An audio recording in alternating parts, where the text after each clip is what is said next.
Get ready. Start. Mr. Chairman, I want to make a few remarks on this budget, not from an economist point of view, but from the point of view of a layman and one who has studied it from a purely common sense point of view. The first thing that strikes one when one has a look at the budget is that it is a deficit budget. It is deficit on both accounts, the revenue as well as the capital accounts. The question arises, why could not this deficit be avoided? That is the first question which presents itself to everybody. But it seems that it could not be avoided. The deficit on the revenue account is mainly on account of two reasons. The first reason is that the deficit expenditure, which takes practically one half of the revenue, cannot be curtailed because of the present international situation, and the other is that the expenditure on the nation building activities cannot also be curtailed. Therefore, the finance minister is justified in presenting a deficit budget. He has tried to cover up the deficit on the revenue account to a certain extent, although the whole of the deficit on the capital account has been left uncovered. A layman would ask why, when an overall deficit of rupees 300 crores was being left uncovered, a deficit of about rupees 30 crores could not be left uncovered, because if that deficit was also left uncovered, fresh taxation would not have fallen on the middle classes. But I would say that if the finance minister has not left that deficit uncovered, he has not acted against the accepted principles of public finance. It is an accepted principle of public finance that it is always prudent to cover a revenue deficit by current taxation, and that is why fresh taxation has been resorted to for the purpose of covering the revenue deficit. But again, the question arises that the whole of this deficit has not been covered, even though fresh taxation has been resorted to.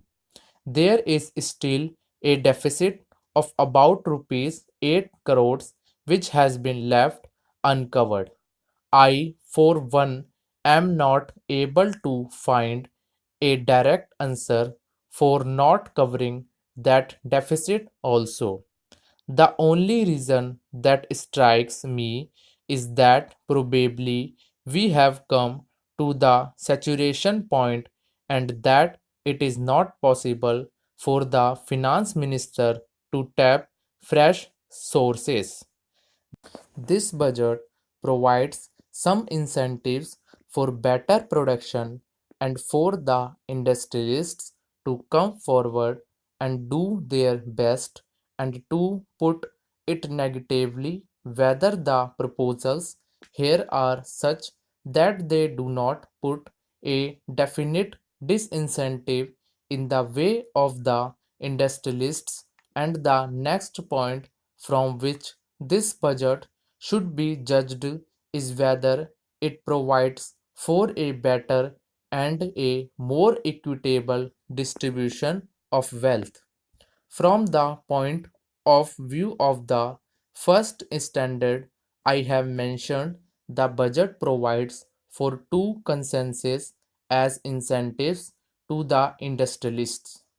One is in the way of a 25% development rebate on the initial cost of a new plant and machinery, and the other is that business losses can be carried forward indefinitely and not for 6 years only as at present.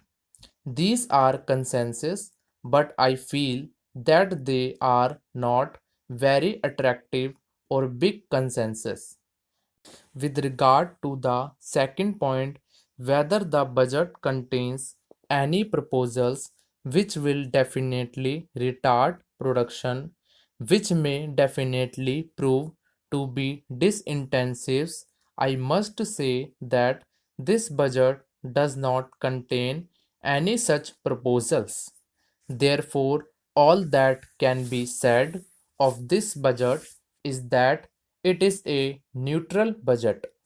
With regard to the other standard, whether this budget provides for a better and a more equitable distribution of wealth, my reading is that a beginning has been made in that direction, but no jolt has been given towards socialism.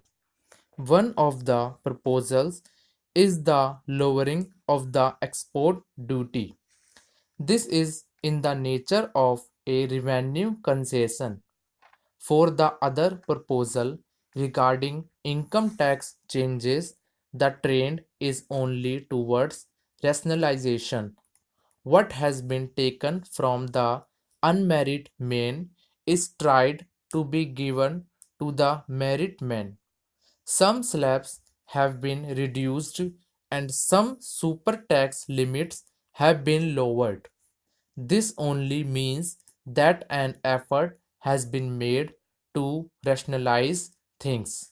With regard to taxation, I cannot say that the rich have been taxed heavily and others have been exempted from it.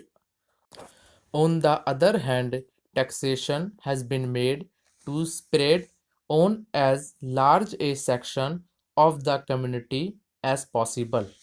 Probably the finance minister has acted on the well known maxim of plucking feathers from the goose without injuring it. It would have been much better if the middle classes had been left out of fresh taxation because sugar and cloth are the two consumer goods, the taxation on which will fall mainly on the middle classes. But here too there is justification for the finance minister because it is not possible to find out ways and means of taxation.